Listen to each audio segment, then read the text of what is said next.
नमस्कार दोस्तों, स्वागत है आपका रोमांटिक रूट्स चैनल में।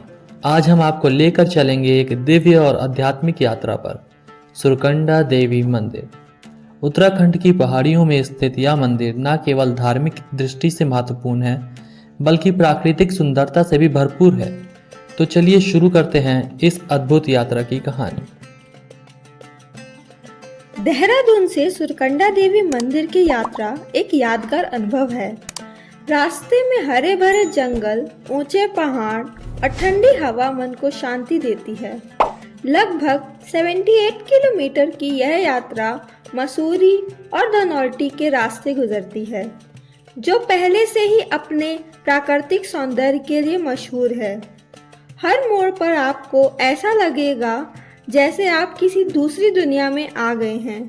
मसूरी की ठंडी वादियों से होते हुए धनौल्टी की हरी भरी घाटियां आपका स्वागत करती हैं। जैसे जैसे आप मंदिर के करीब आते हैं, प्रकृति का सौंदर्य और भी मोहक हो जाता है। सुरकंडा देवी मंदिर की कहानी भी उतनी ही रोचक है जितनी इसकी प्राकृतिक खूबसूरती। कहा जाता है कि यह वही स्थान है जहां माता सती का सिर गिरा जब भगवान शिव उनके मृत शरीर को लेकर तांडव कर रहे थे। इस कारण इसे शक्ति पीठों में से एक माना जाता है। हर साल हजारों श्रद्धालु यहाँ दर्शन करने आते हैं, खासकर गंगा दशहरा के समय जब यहाँ विशेष मेला लगता है। सुरकंडा देवी को न केवल स्थानीय लोग बल्कि दूर दूर से आने वाले भक्त भी गहरी श्रद्धा से पूजते हैं। अब दोस्तों, अगर आप पहली बार सुरकंडा देवी मंदिर की यात्रा करने जा रहे हैं और सोच रहे हैं कि कैसे पहुंचा जाए, तो घबराएं मत। देहरादून से सुरकंडा देवी मंदिर तक पहुंचने के कई आसान विकल्प हैं। सबसे पहले, अगर आप देहरादून रेलवे स्टेशन या जॉली ग्रैंड एयरपोर्ट तक पहुंचते हैं, तो वहां से आपको मसूरी के लिए टैक्सी या बस की सुविधा मिल जाएगी। मसूरी से लगभग 35 किलोमीटर आगे धनौल्टी का रास्ता है, जहां से आप कद्दूखाल तक पहुंच सकते हैं। कद्दूखाल ही वही जगह है जहां से सुरकंडा देवी मंदिर का ट्रैक शुरू होता है। अगर आप खुद ड्राइव नहीं करना चाहते तो देहरादून, मसूरी और धनौल्टी से आपको शेयर टैक्सियां भी मिल जाएंगी जो आपको कद्दूखाल तक पहुंचा देंगी। और यदि आप खुद ड्राइव करके जा रहे हैं तो सड़कें अच्छी स्थिति में हैं और ड्राइव बेहद मनोरम है। सुरकंडा देवी मंदिर की यात्रा का सबसे अच्छा समय गर्मियों में मार्च से जून और शरद ऋतु में सितंबर से नवंबर में होता है। इस समय मौसम सुहावना होता है और ट्रैकिंग के लिए अनुकूल होता है। सर्दियों के दौरान यहाँ बर्फबारी भी होती है, जिससे ट्रैकिंग थोड़ी कठिन हो सकती है, लेकिन यह भी एक अनोखा अनुभव प्रदान करता है।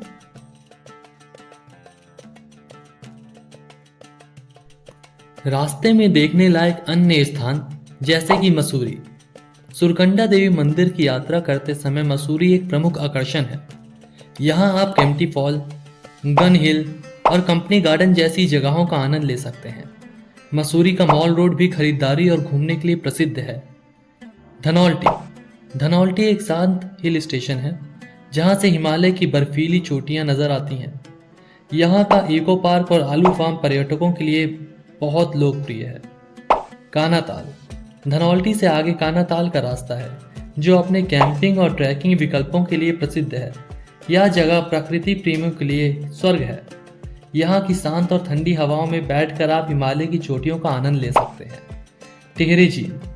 अगर आपके पास थोड़ा और समय है तो आप सुरकंडा देवी मंदिर के बाद टिहरी झील भी जा सकते हैं। यह झील अपने वाटर स्पोर्ट्स और शांत वातावरण के लिए जानी जाती है। यहाँ आप बोटिंग, जेट स्कीइंग और अन्य एडवेंचर गतिविधियों का आनंद ले सकते हैं।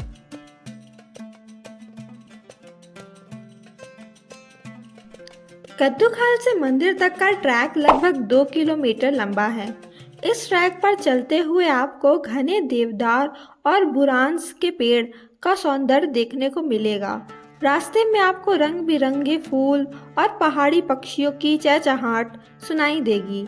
ऊंचाई पर चढ़ते हुए आप हिमालय की बर्फ से ढकी चोटियों का नज़ारा भी देख सकते हैं। यह ट्रैक थोड़ा कठिन हो सकता है, लेकिन प्राकृतिक सुंदरता के कारण यात्रा बेहद रोमांचक लगती है।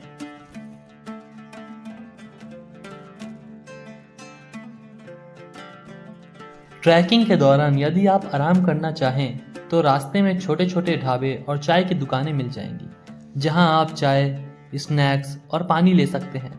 यहाँ की शांत और निर्मल वादियां मन को शांति प्रदान करती हैं।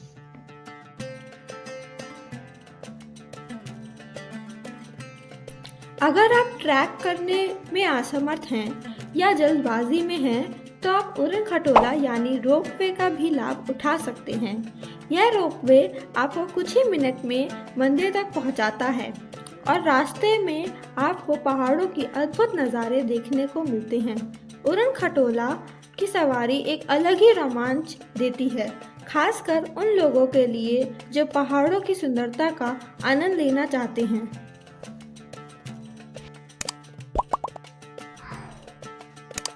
दोस्तों, ध्यान रहे कि ट्रैक के दौरान आरामदायक जूते पहनें और पानी की बोतल साथ रखें। ठंड के मौसम में कपड़े गर्म और मानसून के समय रास्ते थोड़े फिसलन भरे हो सकते हैं, तो सतर्क रहें।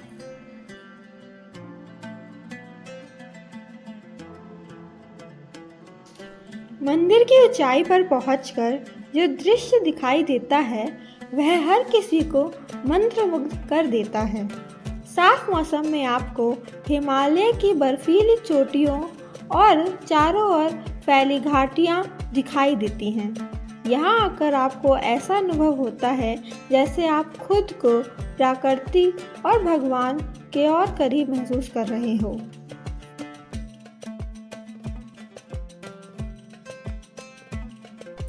सुरकंडा देवी की यह यात्रा न केवल धार्मिक अनुभव है, बल्कि आपको उत्तराखंड की अद्भुत प्राकृतिक सुंदरता से भी रूबरू कराती है।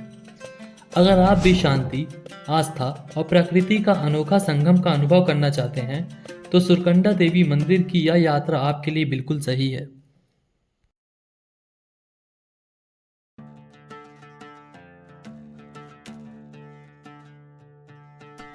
मंदिर की वास्तुकला पारंपरिक पहाड़ी शैली में बनाई गई है, जिसमें लकड़ी और पत्थर का उपयोग किया गया है। यहाँ की नक्काशी और सजावट प्राचीन धार्मिक मंदिरों की सुंदरता को दर्शाती है।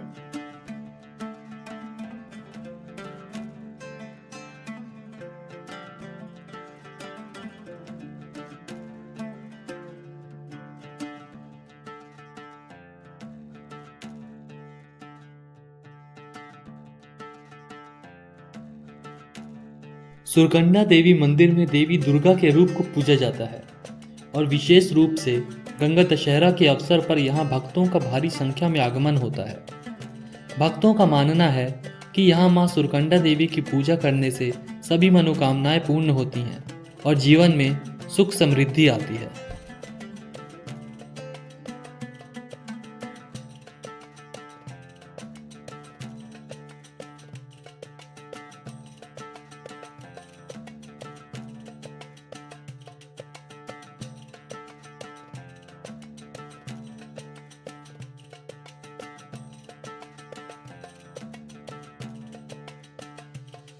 तो दोस्तों, कैसी लगी आपको हमारी यह यात्रा?